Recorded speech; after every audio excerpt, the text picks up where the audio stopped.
Vale, vamos a sumergirnos en esto. Hay una idea que todos damos por sentada, que el tiempo es como un río que fluye igual para todo el mundo, que un segundo aquí es un segundo en la Luna y un segundo en la galaxia de al lado. Pero hoy vamos a analizar una pila de material centrado en una entrevista con el físico Christoph Salomon, que dinamita por completo esa idea. Nos dice que el tiempo no es absoluto, que mi reloj y tu reloj ahora mismo no van exactamente al mismo ritmo. Es una idea que parece de ciencia ficción, pero es la base de la física moderna. Y no es una teoría abstracta encerrada en una pizarra, vamos. Es una realidad con la que interactuamos cada vez que usamos el móvil. La fuente principal, esa entrevista con Salomon, es fascinante porque él es, para muchos, la persona que más sabe sobre el tiempo en el mundo. Ha dedicado su vida a medirlo con una precisión que, bueno, desafía la imaginación. Exacto. Así que nuestra misión hoy es esa, entender por qué el tiempo es en realidad algo personal y flexible. Veremos cómo esta idea tan extraña hace que funcione el GPS de nuestro coche y luego nos asomaremos al abismo de la física, donde los relojes increíblemente precisos de Salomon Sites están usando para buscar las gritas en las teorías del propio Einstein. Empecemos por el principio. Durante siglos la idea de Isaac Newton dominó todo. El tiempo era una flecha, un metrónomo universal que marcaba el ritmo del cosmos de forma constante para todos. Era un concepto cómodo, intuitivo. ¿Cómo se rompe con algo tan fundamental? Pues la ruptura fue una de las mayores revoluciones intelectuales de la historia, y no fue cosa de una sola persona. Fue un trabajo de titanes, como Poincaré, Lorentz, Minkowski y, por supuesto, Albert Einstein.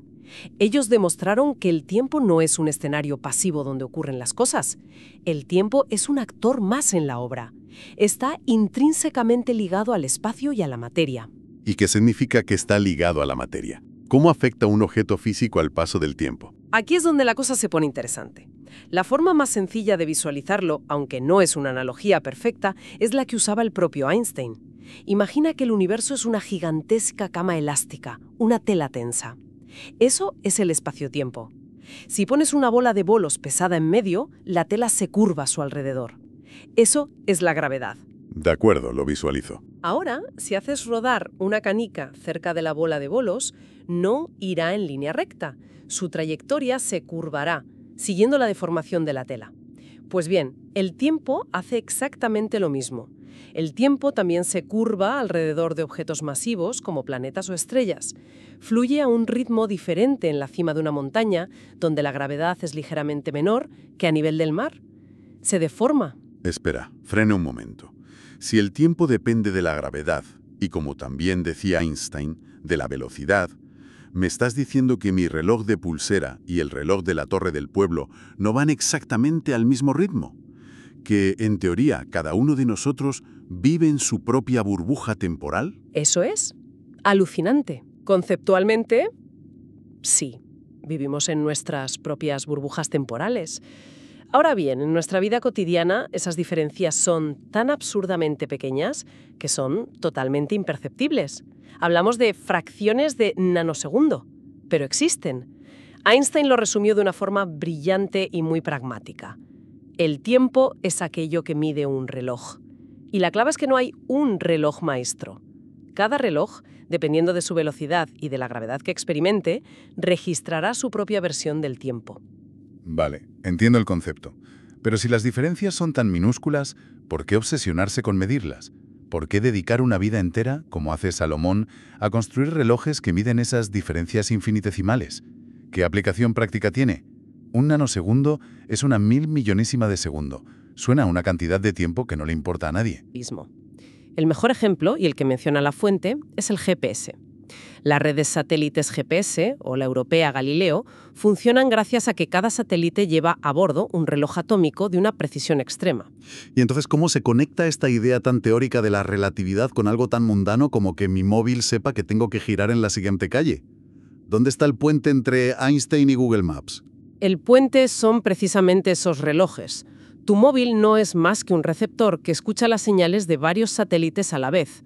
Cada señal dice básicamente: soy el satélite X, son las 12 en punto y 3 nanosegundos, y estoy aquí.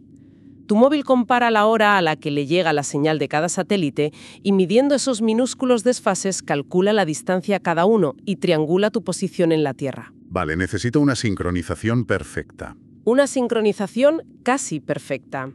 Y aquí entra en juego el nanosegundo. La luz y, por tanto, la señal del GPS viaja a 300.000 kilómetros por segundo. A esa velocidad, en un solo nanosegundo, la señal recorre 30 centímetros.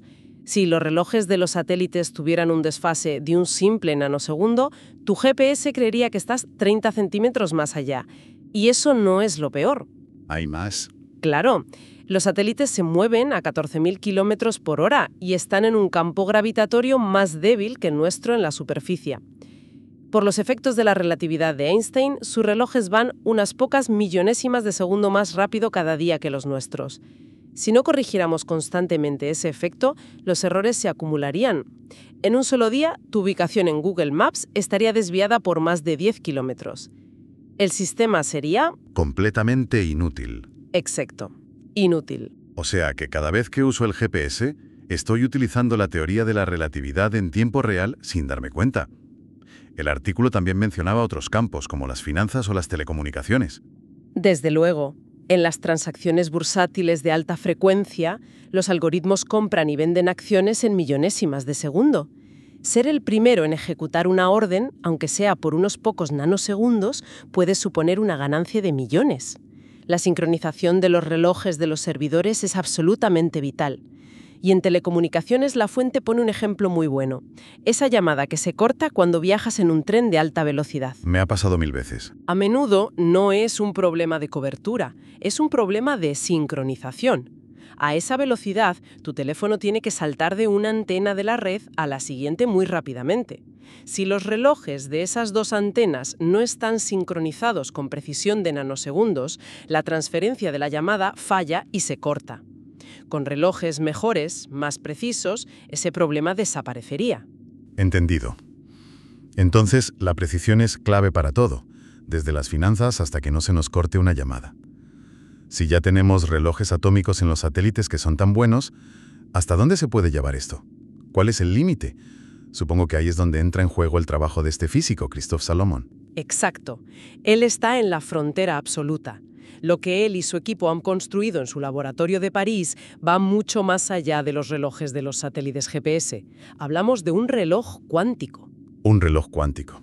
Suena imponente. Ya no usa un péndulo ni un cristal de cuarzo. No. En lugar de un péndulo, que se basa en la gravedad, o un cristal de cuarzo que vibra por electricidad, utiliza la oscilación natural de los átomos, concretamente átomos de cesio. La belleza del cesio es que sus átomos oscilan de una forma increíblemente regular y predecible, como un metrónomo cósmico perfecto que no se desgasta ni cambia de ritmo. Y lo hacen a una velocidad vertiginosa, más de 9.000 millones de veces por segundo. 9.000 millones de veces por segundo. ¿Y cómo demonios mides algo que vibra a esa velocidad? Parece imposible. Aquí es donde reside la genialidad del trabajo de Salomón. Para poder contar esas vibraciones con calma, primero tienen que frenar los átomos. Y para frenarlos, los enfrían. Un momento. Has dicho que usa láseres para enfriar los átomos. Siempre he pensado en los láseres como algo que calienta o corta. ¿Cómo es posible enfriar algo con luz? Es una de las cosas más geniales y contraintuitivas de la física cuántica. No es como meterlos en una nevera. De forma muy simplificada, lo que hacen es bombardear los átomos con fotones de un láser ajustado a una frecuencia muy específica. Lo ajustan de tal manera que solo los átomos que se mueven hacia el láser absorben los fotones, y cada absorción les da un pequeño empujón en contra, frenándolos. A ver si lo entiendo.